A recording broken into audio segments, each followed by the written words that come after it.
नबी अलैहिस्सलातु वस्सलाम फरमाए पे जहन्नम की बयो कसवी और अगर बद अल्लाह जिक्र कही और पे चग चग बल गई या हन्नानो या मन्नानो या हन्नानो या मन्नानो दा चगी बोई दा चगी बद जिब्रील अलैहिस्सलातु वस्सलाम तरगोगुश जिब्रील अलैहिस्सलातु वस्सलाम बयवरी च दा जहन्नम ना आवाज राजी और आवाज दा अल्लाह दा जिक्र दे या हन्नानो या मन्नानो दा आवाज दे अल्लाह ता आवाजो ना की जहन्नम ना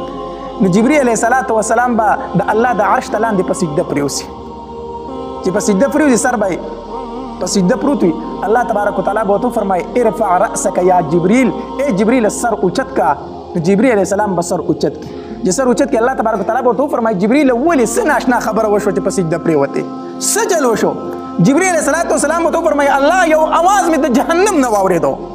او ډیر په درد کې لګیا دی او ډیر په تکلیف کې لګیا دی او تا ته आवाजونه کوي چې یا حنانو یا منانو الله دا کس خو د جهنم نه روبا سکنه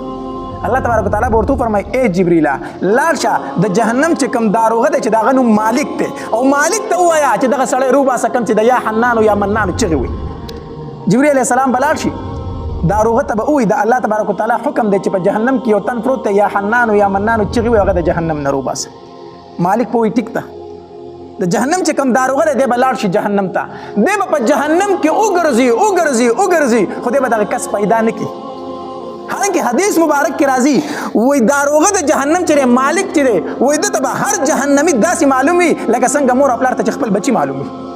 د مور خپل بچی خطا کیږي نه خطا کیږي د جهنم چې کم داروغه د مالک هغه تبا هر جهنمی داسې معلومي خو دې په جهنم کې اوګرزي دغه کس په پیدا نه کی نو دې به واپس راشي چې واپس راشي جبريل علیہ الصلوۃ والسلام ته وی جبريل زه خو پس ډیر اوګرزي د مخ دغه سړی ما پیدا نه کو ځکه جهنم تازه سا اغسته ده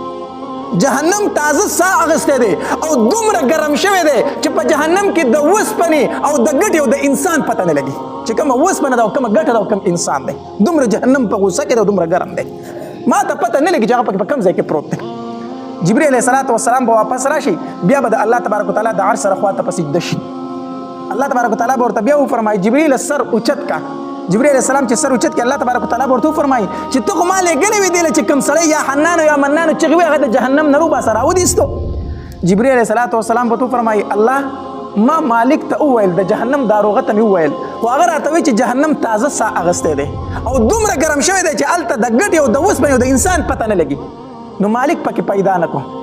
الله تبارک وتعالى ورته فرمایي اے جبريل لاړشه او مالک ته وایا چې د جهنم په پلان کې طبقه کې په پلان کې ګډ کې دا سړی پروت دی راوي باسه الله تبارک وتعالى ورته ځای وخی